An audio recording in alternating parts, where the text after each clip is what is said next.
महाबोधि महाविहार को आज़ाद कराना पड़ेगा। नीतीश कुमार जी पूरी तरीके से शिकंजे में है ना, मनुवादियों के हाथ में, आरएसएस के हाथ में, बीजेपी के हाथ में। किस हद तक किरण रिजिजू साहब मजबूर है, मिनिस्टर हैं जो बुद्धिस्ट समाज से, कैसे बुद्धिस्ट समाज की सबसे पवित्र जगह ही ब्राह्मणों के कब्जे में है, लेकिन किरण रिजिजू साहब भी चुप हैं।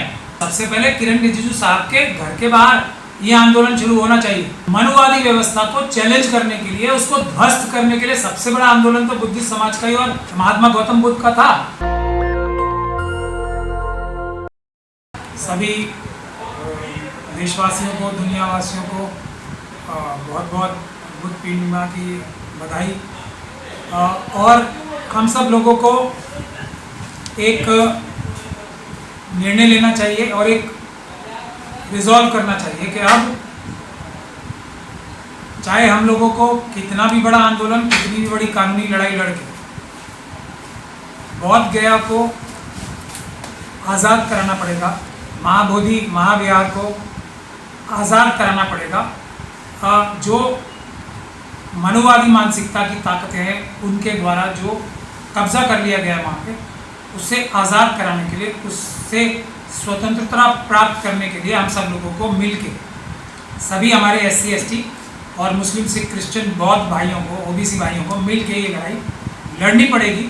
और अब समय आ गया है कि हमें ये लड़ाई जीतने के लिए लड़नी पड़ेगी और बहुत कम समय में जीतने का हमें प्लान बनाना पड़ेगा। इसके लिए हमें सबको मिलके बौद्ध गया टेम्पल जो एक्ट है उसको ख़त्म करा के एक ऐसा कानून लाना पड़ेगा जिसमें सिर्फ और सिर्फ बुद्धिस्ट समाज के लोगों को ही, जो ये सबसे महत्वपूर्ण बुद्धिस्ट रिलीजन की जो एक सबसे ज़्यादा उनका पवित्र स्थल है, उसकी मैनेजमेंट, उसका कंट्रोल, उसके अंदर क्या क्या जो प्रतिष्ठान होने हैं, वो सिर्फ और सिर्फ बुद्धिस्ट समाज के लोग ही उसको डिसाइड करें। एक, और ये बुद्धिस्ट समाज के लोग कोई सरकार द्वारा नियुक्त नहीं होने चाहिए, ये बुद्धिस्ट समाज के द्वारा चुनकर या कोई ऐसा तरीका निकाल के जिससे बुद्धिस्ट समाज अपने पसंद के व्यक्तियों को उस मैनेजमेंट की जो बॉडी बने उसमें रख सके।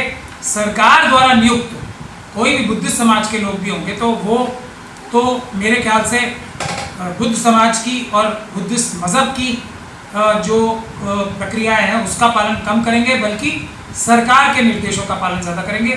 तो मेरा इसमें यही सबसे गुजारिश है कि हम सब लोगों को मिलके एक लंबे आंदोलन और एक मजबूत आंदोलन की तैयारी करनी चाहिए।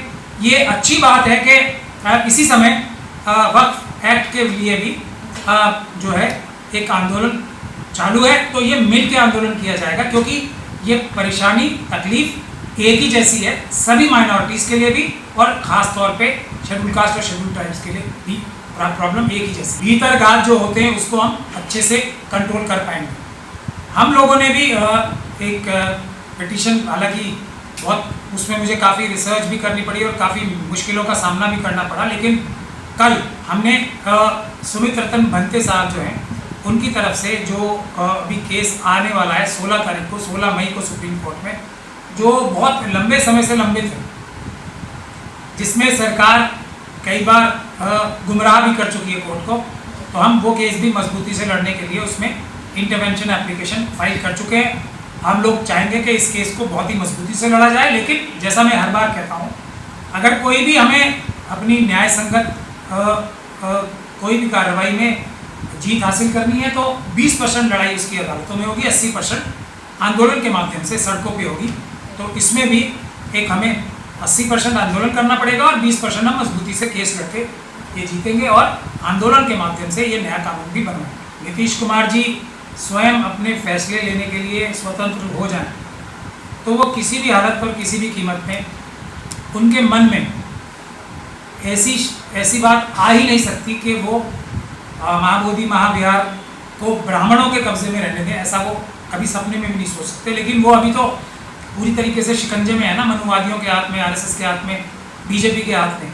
तो वो अभी कोई भी अपना स्वतंत्र निर्णय लेने के लिए सक्षम ही नहीं है, तो इसलिए शायद वो इस बारे में कुछ भी बोल ही नहीं पा रहे, मतलब कोई रिएक्ट ही नहीं कर रहे, वरना उनके लिए तो 2 मिनट का काम है ना। ये कानून में बदलाव लाने का तो बिहार सरकार का भी काम 2 मिनट में हो सकता है कि भाई अब से जो भी लोग हैं वो बुद्धिस्ट समाज की तरफ से इलेक्ट होके लोग आएंगे और जीत के अपना, और सारे के सारे, इसमें देखिए बिल्कुल कॉम्प्रोमाइज़ की बात ही नहीं है। 100% जो भी महाबोधि महाविहार के मैनेजमेंट कमेटी में होंगे वो बुद्धिस्ट समाज के लोग होंगे, और सारे सरकारी नॉमिनेटेड नहीं होंगे। समाज की तरफ से ही कोई ऐसा सिस्टम निकलेगा जो समाज के नुमाइंदे आए और समाज के लोग ही 100% उसमें मैनेजमेंट में रहे। हमारे देश में जो अल्पसंख्यक विभाग के जो मंत्री हैं वो खुद बुद्धिस्ट समाज से आते हैं। विडंबना देखिए किस हद तक किरण रिजिजू साहब मजबूर हैं। हमारे देश के खांडू साहब हैं, एक ही चीफ मिनिस्टर हैं जो बुद्धिस्ट समाज से आते हैं, अरुणाचल प्रदेश के, वो भी एनडीए का हिस्सा है।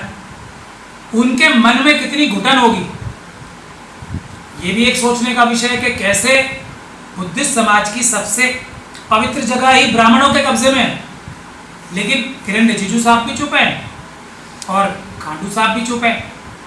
देखिए कितनी दुर्भाग्य की बात है। और बुद्धिस्ट समाज के लोग, मैं तो ये समझता हूँ आंदोलन शुरू होना चाहिए कहीं से, तो सबसे पहले किरण रिजिजू साहब के घर के बाहर ये आंदोलन शुरू होना चाहिए कि तुम स्वयं बुद्धिस्ट समाज से आने के बावजूद भी बुद्धिस्ट समाज के साथ न्याय नहीं कर पा रहे हो, तो किसी और माइनॉरिटी के साथ, किसी और अल्पसंख्यक के साथ क्या न्याय करोगे? इतना भी कोई आरएसएस और मनुवादियों के चुंगल में होना ठीक बात नहीं। संविधान में लिखा है ना, सभी धर्म के लोगों को अपने अपने धर्म की किस प्रकार से गतिविधियां करनी है उसकी पूरी आज़ादी है, बाबा साहब के संविधान में लिखा है ना।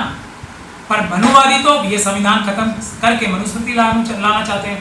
और बुद्धिस्ट समाज से तो आप समझ लीजिए, जैन समाज के बाद, जैन धर्म के बाद बुद्धिस्ट धर्म एक ऐसा धर्म था जो सबसे बड़ा इफेक्टिव मनुवादी व्यवस्था को चैलेंज करने के लिए, उसको ध्वस्त करने के लिए सबसे बड़ा आंदोलन तो बुद्धिस्ट समाज का ही और महात्मा गौतम बुद्ध का था। तो आप समझ सकते हैं बाबा साहब से जितनी नफरत, जो अम्बेडकर वादी हैं उनसे जो सबसे बड़ी नफरत क्या है सब लोगों की, कि वो बुद्ध समाज की तरफ अग्रसर हो रहा है। ये संविधान सारा का सारा बुद्धिस्ट और जितने भी बड़े बड़े धर्म हैं उसकी जो मूलभूत भावना है उसकी तरफ अग्रसर हो रहा है, मनुवाद से देश को आज़ाद करा रहा है। यही तो बाबा साहब से और महात्मा गौतम बुद्ध से नफरत मनुवादियों की है। देखिए बाबा साहब ने तो साफ साफ कहा था ना, मैं पैदा हिंदू धर्म में हुआ हूँ, ये मेरे हाथ में नहीं था, लेकिन मैं मरूंगा नहीं हिंदू धर्म में, ये उन्होंने वादा किया था। और उसी वादे को निभाते हुए उन्होंने मरने से पहले ना सिर्फ स्वयं बल्कि लाखों लाखों लोगों के साथ जो एक भारत में जो ओरिजिनल स्थान है बुद्ध धर्म के निर्माण का या जो शुरू होने का, वहाँ पे रिवाइवल बुद्ध समाज का किया, बुद्धिस्ट धर्म का किया, इसका श्रेय बाबा साहब को जाता है। और इसी वजह से एक और वजह है संविधान के अलावा बाबा साहब से नफरत करने की सभी मनुवादियों की, सभी मनुवादी मानसिकता के लोग इसीलिए बाबा साहब से नफरत भी करते हैं, क्योंकि जो भी धर्म इंसान को इंसान के बराबर मानता हो, सबके लिए न्याय, सबके लिए इज्जत, सबके लिए बराबरी मानता हो, वो भारत के संविधान के अनुरूप है, वही सच्चे भारतीय हैं। बाकी सब लोग तो भारत की भारतीयता को ख़त्म करने के लिए दिन रात एक करते हैं।